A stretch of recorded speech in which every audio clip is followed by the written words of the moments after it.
I'm for it. Have clover in it, turnips, chicory it looks like. Gonna be a good year.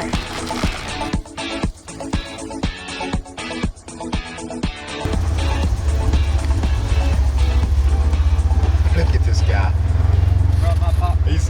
He's eating healthy today, though. Reckon you got plenty of snacks, bro? Here, you can have that. I'll get on the back. No, get in here. I don't want to sit in your lap.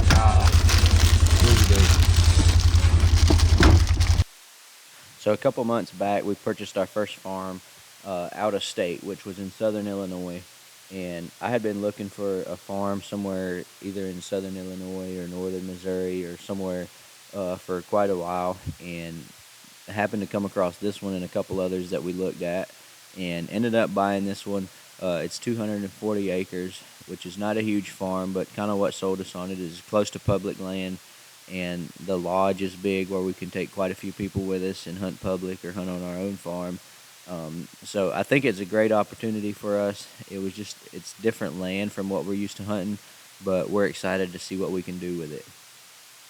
So I came up the weekend of the closing, and we did the closing, and we spent the weekend there. And I put several cameras out and kind of tried to come up with a game plan of what we wanted to do for Foodplots. And it didn't take long. I figured out that everything there is different from what we're used to in Tennessee. The terrain and everything was just kind of rolling, but it was super brushy with a lot of cedars, and it was going to be something different to work with from what we've ever done. So with it being in Illinois, it's pretty far from our house. It's about 3.5 hours, and I wanted to get up there and plant the food plots and move some cameras around because I hadn't been getting many pictures of bucks. So we decided to make a guy's trip, spend a couple days, and try to get our food plots done and all that. So I hope y'all enjoy this episode as we go plant and hang some stands and get our cameras moved where we want them. And we just had a good time up there doing it and getting it ready for opening day of bow season.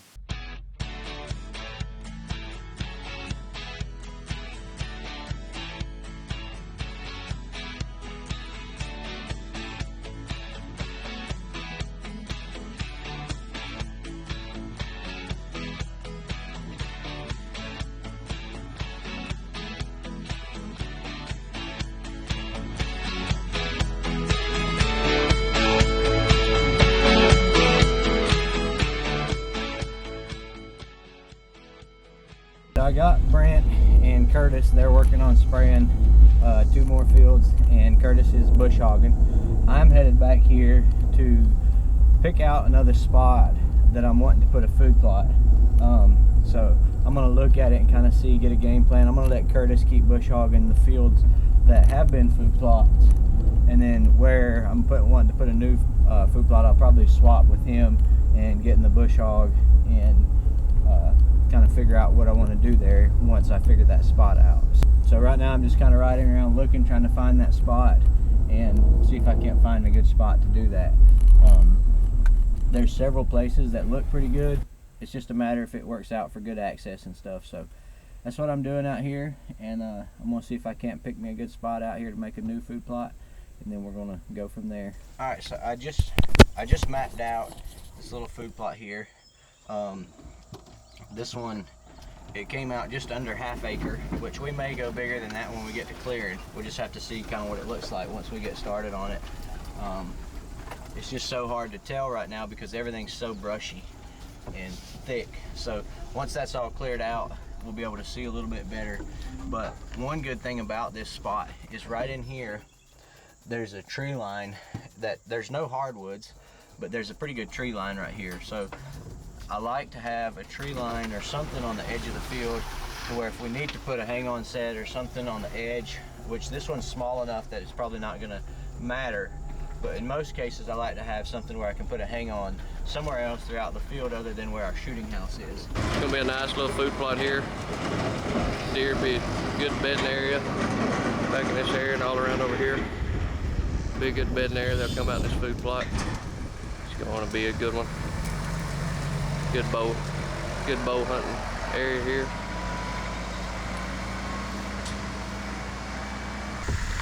Is it rotten? Yeah. Get up there and jump on it. That's good stuff right there.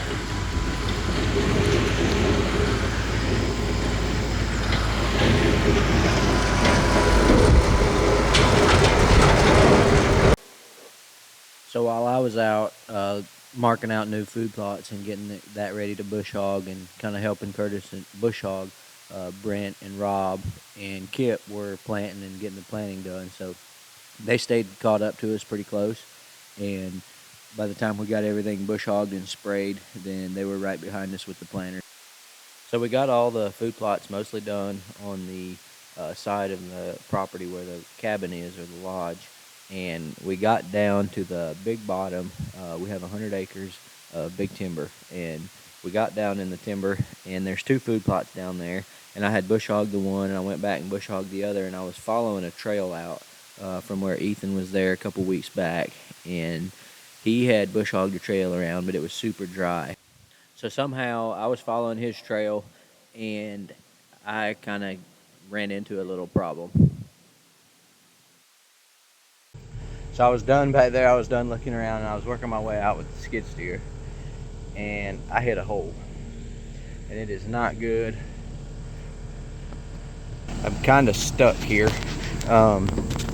I didn't realize it, but I was in the middle of the swamp, which I realized I was in the swamp. I hit some water back here, but I didn't know this ditch was right through here that funnels through here. So I'm not sure what I'm going to be able to do to get it out, or we may have to just get the tractor over here to try to pull it out. I'm really not sure. So kind of in the middle of nowhere right here in this swamp, and I'm gonna have to figure a way to get out of here without drowning the skid steer.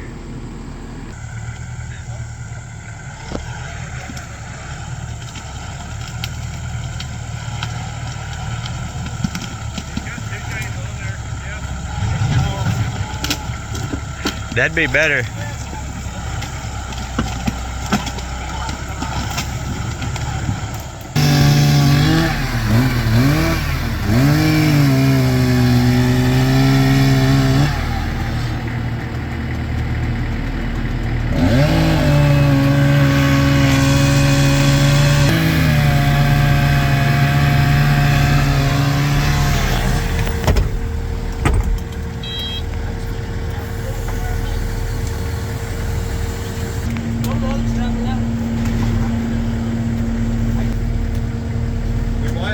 I got warning lights blinking.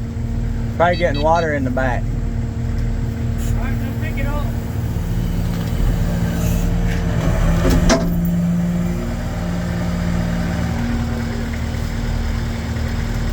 You ain't gonna budge that.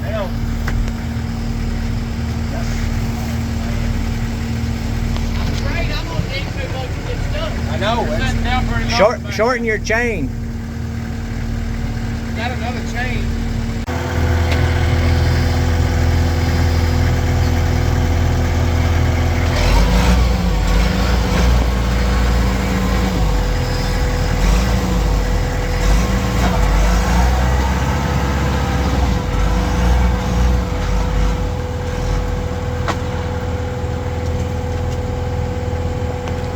Spring is coming down here in Shogun.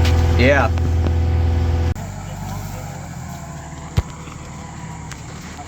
What? Hey, did you want to get over here? What if you back up and ease in this way where it's dry? That would be better.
So it seemed like everything we were doing was only making matters worse. So we finally figured out, we picked the back end of the skid steer up with tension on the chain, and we shoved a bunch of sticks up under the end of it, and then we let that down and picked the front end up and did the same thing. And we finally started making a little headways and pulling with the tractor. We were just jerking it as hard as we possibly could.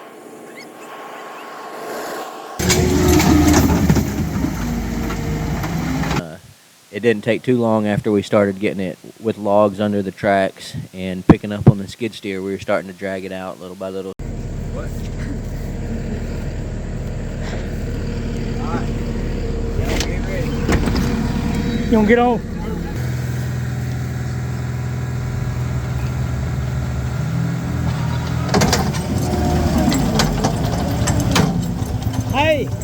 Hey, bounce it.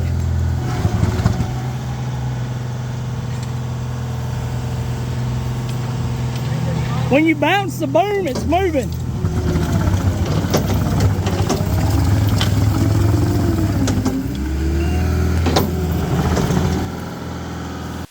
So after about 2 hours of pulling on it and sticking logs under it and pushing as much as we could and pulling, we were able to get it out of there. And we finally made it up and we're able to go get us food for that evening.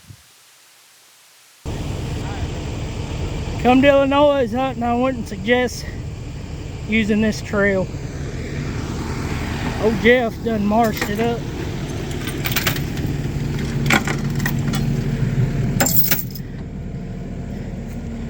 You the swamp donkey. That's right, swamp donkey. I can find the hole. If you got a hole, I'll find it. I can't forget our chainsaw. I'm getting in a lake. That don't sound bad.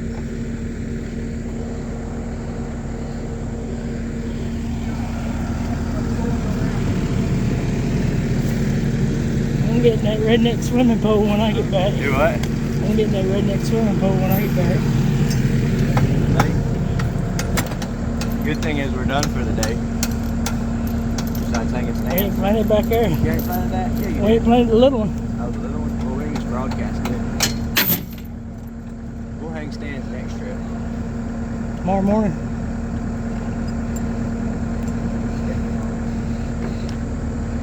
Alright, y'all want to ride? Hop on. Huh? Y'all brought one of the...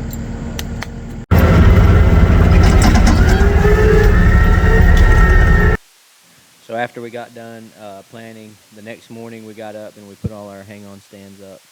And we got all those set up, a couple really good spots set up. So we're super excited to get back out there and do some hunting.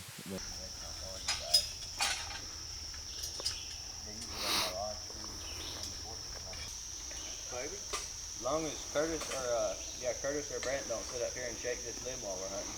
When that big buck comes out, they're gonna be.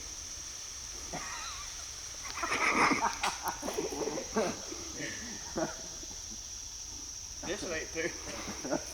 Well, you gotta put the strap on it. I'm trying. I don't think you went high enough. Well, shall we move it up? I can wait to see you up there. I like this. I think this is where I need to sit. You like it? Everything's clear. I can shoot everything within 10 yards around it. I can shoot right there. I'd probably miss that close. Got it straight down in the back. But I can shoot 40 yards that way, and there's a couple limbs that have to be cleared. Can't shoot much back there. I think you got plenty of cover up there. This one has a lot more cover than that one does. Alright, well we're finally about done here with our farm here in Illinois. We planted a lot of food plots. We hung a bunch of stands, put some cameras out, and put out a couple different kinds of blends on the food plots. I don't know, Brent was supposed to keep up with them, so We we put could in keep some up. good backwoods attraction blends. It was a trophy acre and lazy acre. We put in sweet greens, sugar beet, fertilized some of them. We was afraid we might not get some rain. We didn't really want to burn them up, but it's going to be interesting to see how it comes in. There's a lot of existing clover that was in the plot. We should have a lot of that, and under the greens, turnips. So it's really going to be good. We're going to try to keep up with the different food plots as much as we can with the different blends and kind of see which one does better so we know for next year which one works better. But we got a lot of stands hung, and we're excited to come back in a couple weeks and put up some of the new backwoods blinds, and then we're ready to come hunting here in a couple months. We got some cameras out. Maybe we can get some good pictures in a day or two over these fields that we bush hogged. There's a lot of deer coming into them of evening. When we was riding through them, we'd catch deer coming in and out in that clover. So it's really going to be good. Looking forward to getting back.